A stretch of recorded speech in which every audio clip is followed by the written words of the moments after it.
Hi there, my name is Stan Forrester, and I'm your physics instructor. And I was received a couple of questions about how to work with the Mastering Physics application. Well, so let's just take a look at a couple of problems.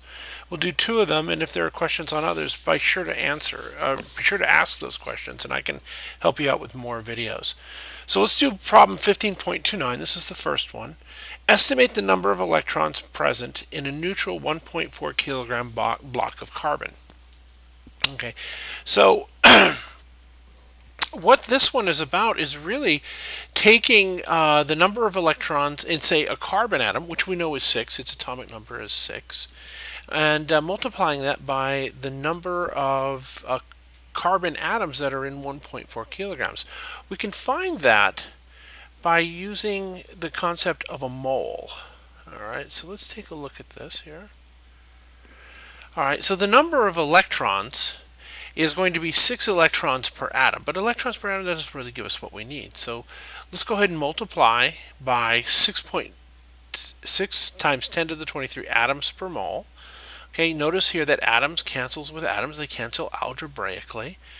All right, and then we're going to multiply by the mole mass of carbon. Now, originally I was going to multiply by 12 grams per mole, but wait a minute, that moles down here and grams up here, that doesn't give me what I want. I need moles to cancel, so I went ahead and I flipped it over. Moles per 12 grams, that being the atomic weight of carbon is 12, just a bit more than 12, so 12 grams per mole, and again I flipped that over. We're going to convert from grams to kilograms, so we take and multiply by 1,000 grams per kilogram, and in the very end we multiply by how many kilograms we have. I went ahead and I crunched all those numbers, and I went ahead and entered that here. Okay, this is in scientific notation, 4.2 times 10 to the 26. Notice it says use two significant figures. All right, and again, we have two significant figures. Go ahead and review what significant figures are if you need to. There's a special tool for entering these. I'm going to show you that in the last one, how to use those little formatting tool for making scientific notation answers. Okay, let's go on to the second question. We have two charged ping pong balls. Each has a mass of 2.6 grams, and they carry a net charge of some amount. One ball is held fixed. Now, what height should the second ball be placed directly above the fixed ball if it is to remain at rest there? In other words, how much, where would we place that ball? Where's the equilibrium point at which the gravitational force is balanced by the Coulomb force? Well, let's come back over to our little answer here, a little worksheet.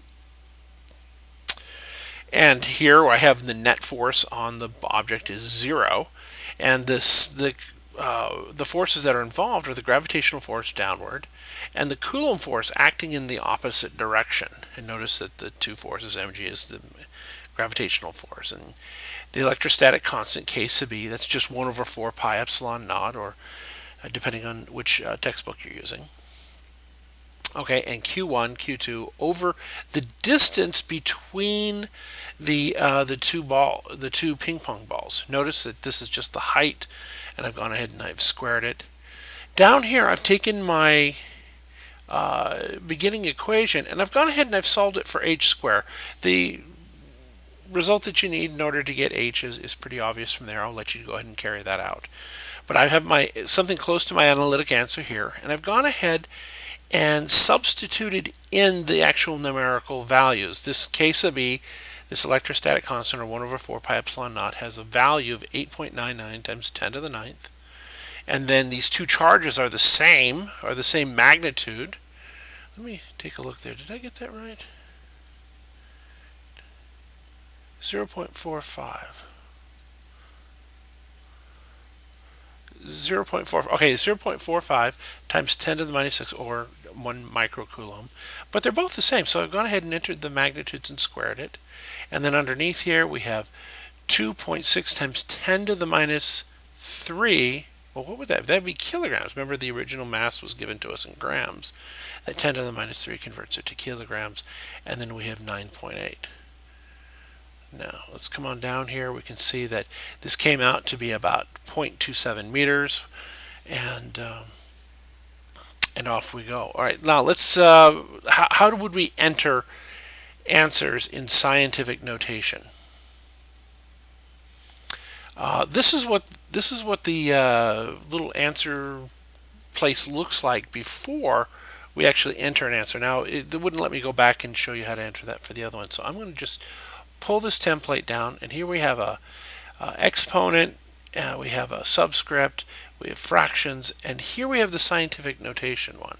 So if I put that in there, it gives me two places. I can enter an answer here, and I can enter an answer there. All right. Well, like for instance, if this happened to be 2 times 10 to the minus 3, so I would enter 2 times 10 to the minus 3, and that would, and that, of course I would put units in here as well. Now, I did not even read this question yet, so that's obviously not going to be the correct answer, but that would be how you would enter something in scientific notation. So if you have questions on any of the other problems in the homework assignments, by all means, please ask, and I will do my best to answer those questions for you. Okay? Have a good one.